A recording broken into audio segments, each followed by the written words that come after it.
Alors aujourd'hui, on va s'attaquer à un outil, mais pas n'importe lequel. C'est l'un des plus fondamentaux et franchement l'un des plus puissants dans la boîte à outils de quiconque programme, la liste Python. C'est simple, c'est la pierre angulaire pour organiser des données.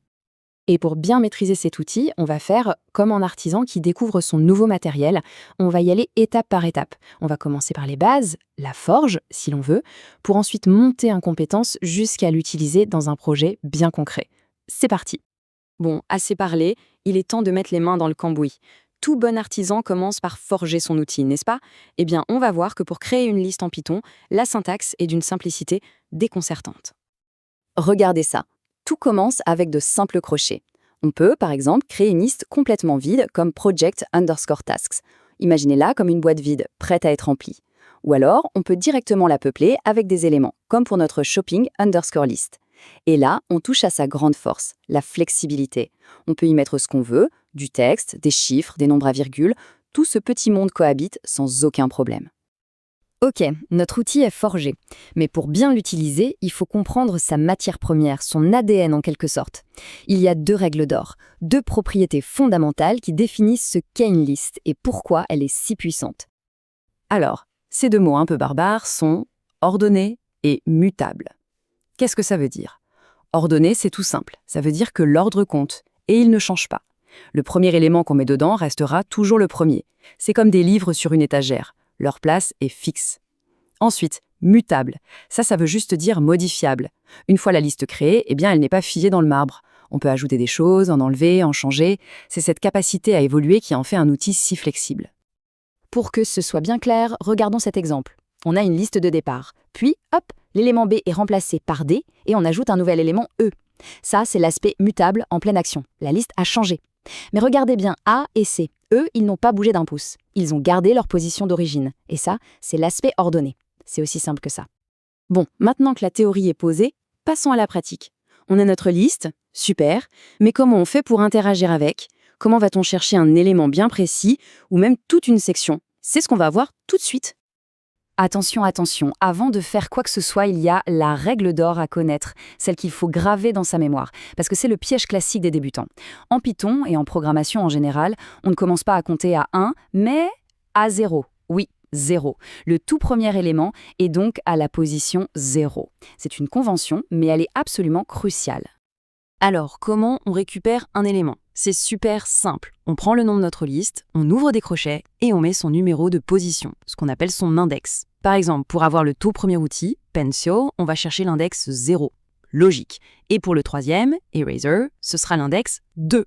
0, 1, 2. C'est direct, c'est propre, c'est efficace. Et là, Python nous offre un petit raccourci, une astuce d'artisan vraiment maligne, l'indexation négative. L'idée, au lieu de compter depuis le début, on peut compter depuis la fin. L'index -1, par exemple, pointera toujours sur le dernier élément. -2 sur l'avant-dernier, et ainsi de suite. C'est juste incroyablement pratique quand on veut choper le dernier truc d'une liste sans savoir combien d'éléments elle contient. D'accord, mais si on ne veut pas juste un élément, mais toute une tranche, une portion de la liste. Eh bien pour ça, il y a le slicing. On va découper la liste. Le principe, on indique un index de début, 2 points, et un index de fin. Mais attention, petit détail qui a son importance, la tranche va bien inclure l'élément de départ, mais elle va s'arrêter juste avant l'élément de fin. Donc si on écrit 1, 2.4, on va récupérer les éléments aux positions 1, 2 et 3. L'élément 4, lui, est exclu. C'est la règle du jeu. Ok, on a vu comment lire dans nos listes. Maintenant, souvenons-nous de ce mot mutable, modifiable. C'est le moment d'explorer les outils qui nous permettent justement de la façonner, de la sculpter à volonté. Le plus simple pour modifier une liste, c'est de remplacer un élément. C'est très direct. On cible l'élément avec son index et on lui assigne une nouvelle valeur, tout simplement avec le signe égal. Regardez, ici, sugar, qui était à l'index 1, hop, il est remplacé par brown sugar. La liste est mise à jour, comme ça, sur le champ. Maintenant, si on veut agrandir la collection, on a deux outils principaux. Le premier, le plus courant, c'est .append. Lui, il ne se pose pas de questions, il ajoute l'élément à la toute fin de la liste. C'est parfait pour une liste des tâches, par exemple. Mais, si on a besoin d'être plus précis, il y a .insert. Avec lui, on peut choisir l'endroit exact, l'index précis où on veut insérer notre nouvel élément. Et ce qui est génial, c'est que tout le reste se décale automatiquement pour lui faire de la place. Et pour enlever des éléments, la logique est un peu la même. On a deux options. D'un côté, on a .remove. Lui, il va chercher un élément par sa valeur. On lui dit « enlève-moi Charlie ».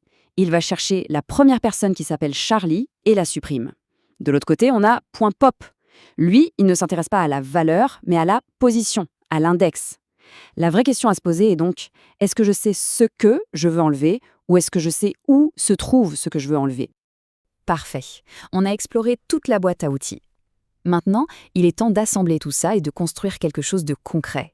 On va voir comment tout ce qu'on vient d'apprendre s'articule dans un scénario de programmation bien réel. Alors, imaginez, on gère les tâches à faire pour une application. On commence par créer notre liste, notre backlog. Tout à coup, une tâche super urgente arrive. Pas de panique, on l'ajoute tout en haut de la pile avec .insert 0, blablabla. Un peu plus tard, la fonctionnalité search bar est enfin terminée. Super, on la retire de la liste avec .remove. Et maintenant, pour attaquer la prochaine tâche prioritaire, on utilise .pop 0 pour la sortir de la liste et commencer à travailler dessus. Et voilà, en à peine 4 lignes, on vient de simuler la logique d'un vrai système de gestion de projet. Pas mal, non?